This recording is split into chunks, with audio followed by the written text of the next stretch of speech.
Chapter 3 how many squares.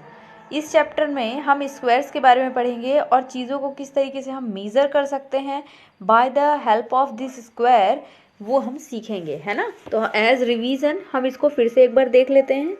Measure the side of the red square on the dotted sheet, draw here as many rectangle as possible using 12 such square. तो ये हमको उस time task मिला था जब ये हमारी जो शीट थी बिल्कुल ब्लैंक थी, मगर अब रिवीजन कर रहे हैं तो देखिए यहाँ पर हमने ऑलरेडी ये बना कर रखा है और उसको शो कर रहे हैं कि 12 मतलब कि 6 हमने यहाँ पर जो है रेक्टेंगल्स लिए थे। तो एक तरफ 6, दूसरी तरफ 6, ऊपर साइड में तो हमने पूरे 12 ले लिए थे। इस तरीके से हमने बना लिए थे कि कितने कितने कितने टोटल 12 स्क्वायर हर एक उसमें होने चाहिए, हर एक लाइन में। ओके, इस तरीके से हमने इनको डिवाइड कर लिया था। How many rectangle could you make. अब आप ये बताइए कि कितने आप रेक्टेंगल इसमें बना पाए। तो हमने यहाँ 7 लिखा है क्योंकि हम 7 बना पाए थे और हमने यहाँ नंबरिंग भी की हुई है, अगर आप देखेंगे तो आपको वो भी दिख जाएगा। Each rectangle is made out of 12 equal squares, so all have the same area but the length of the boundary will be different। तो यहाँ पर जितने भी स्क्वायर्स हैं, जितने भी शेप्स बनाए हमने by the help of 12 equal square, क्योंकि हमने 12 इक्वल स्क्वायर्स का यूज़ किया है, तो जितने भी स्क्वायर्स हैं उन सभी का जो है एरिया बिल्कुल बराबर है, क्योंकि 12 स्क्वायर है सब में, तो वो तो बराबर है। लेकिन जो लेंथ होगी इनकी बाउंड्री की, उसकी शेप डिफरेंट है, इस वजह से इसकी जो लेंथ और विथ है वो डिफरेंट रहेगी एक दूसरे से। एरिया सेम है क्योंकि 12 स्क्वायर यूज़ किया है, लेकिन इनकी लेंथ और जो विथ है वो चेंज है, सबसे अलग है। Okay, length of the boundary is called perimeter. तो आप सोचेंगे पेरीमीटर, तो पेरीमीटर क्या होता है? ये जो लेंथ और हम बोल रहे हैं ना विथ, ये जो इसके चारों तरफ का जो एरिया है ये कहलाता है पेरीमीटर, ये बाहरी हिस्सा। Okay, which of this rectangle has the longest perimeter. तो ये कह रहे हैं कि सबसे बताइए कि जो आपने 12 अभी स्क्वायर्स का यूज़ करके जो शेप्स बनाई हैं, इनमें सबसे ज़्यादा लॉन्गेस्ट जो है पेरीमीटर किसका है। तो सबसे ऊपर साइड में देखिए, हमने ये जो बनाई थी ना टोटल 12 स्क्वायर्स को लेकर, सिर्फ सीधी 12 स्क्वायर्स को ही सीधा ले लिया था, ये वाला सबसे बड़ा था हमारा, तो हमने इसको लिख लिया है number 1 rectangle has longest perimeter, 26 centimetre हो रहा था ये, राइट। और कैसे, ये भी हमने यहाँ ऊपर सॉल्व किया है।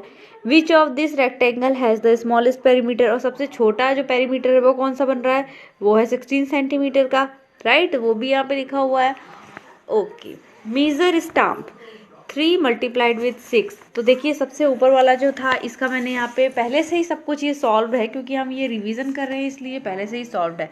ओके, अब इसको देख के आप जो है सबसे पहले स्क्वायर्स को काउंट कर लेंगे और लेंथ और विथ का आप अपने मल्टीप्लिकेशन करेंगे तो आपको भी यहाँ का एरिया पता चल जाएगा, जैसे मैंने किया हुआ है। क्योंकि जो इसका एरिया का जो हम फॉर्मूला ऐड करते हैं वो तो लेंथ मल्टीप्लाइड विथ विथ है ना। तो लेंथ जो आ रही है, जैसे 3 स्क्वायर्स आई है इसमें तो 3 लिख दिया। विथ कितनी है, हमने स्क्वायर्स को काउंट किया तो 6 है ना, लंबाई में 6 है, तो हमने यहाँ पे 6 लिख लिया। अब 3 मल्टीप्लाइड विथ 6 हुआ तो 18 आ गया। 18 जो है वो इसका एरिया है, अंडरस्टूड।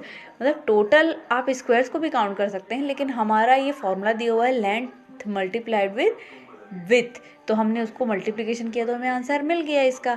ओके, आप भी इसको करके देखेंगे। Look at this interesting stamp. अब आप इन इंटरेस्टिंग स्टाम्प्स को देखिए। How many square of 1 centimetre side does stamp A cover.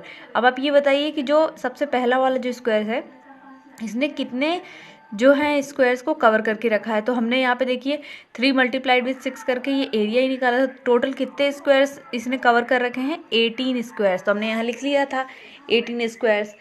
B, which stamp has the biggest area. अब ये बताइए कि सबसे कौन सा इनमें से जो स्टाम्प है इसमें सबसे बिगेस्ट एरिया आ रहा है। तो ये ए वाला ही सबसे बड़ा है ना, हमने इसको देखा ना, सबसे बड़ा वाला तो ये ए वाला ही था, तो हमने यहाँ पे लिख लिया stamp A has the biggest area. How many square of side 1 centimetre does this stamp cover. अब ये बताइए कि कितने स्क्वायर्स हैं जो साइड हैं 1 सेंटीमीटर लॉन्ग इसकी स्टाम्प कवर कर रहा है ना। तो कितने स्क्वायर्स हैं जो 1 सेंटीमीटर लॉन्ग है और इसकी स्टाम्प को कवर कर रहे हैं, तो वो लिख दिया हमने। How much is the area of the biggest stamp. अब ये बताइए कि कौन सा इसमें से जो स्टाम्प है वो सबसे बड़ा है, कितना स्क्वायर सेंटीमीटर। तो यही वाला है, जो ए वाला है यही है सबसे बड़ा, तो हम यहाँ पे लिख देंगे क्योंकि 18 स्क्वायर्स आ रहे हैं ना इसलिए। अब ये देखिए, which two stamps have the same area. अब इनमें से कौन से ऐसे दो स्टाम्प है जिनका जो एरिया बिल्कुल सेम टू सेम है। तो ये मैंने देखिए सॉल्व करके रखा है 12 और 12। तो ये जो stamp D and stamp F है ये दोनों बिल्कुल सेम एरिया के हैं, क्योंकि दोनों का जो है फॉर्मूला लगाने पे जो एरिया है वो 12 12 ही आया है ना। तो इन दोनों का सेम है। ओके, बिल्कुल इस तरीके से आप भी इसको ट्राई करने का एक बार फिर से कोशिश करेंगे और आप इन स्क्वायर्स को काउंट करेंगे और लेंथ मल्टीप्लाइड विद विड्थ का फॉर्मूला ऐड करेंगे। तब तक के लिए कीप स्टडिंग स्टूडेंट्स।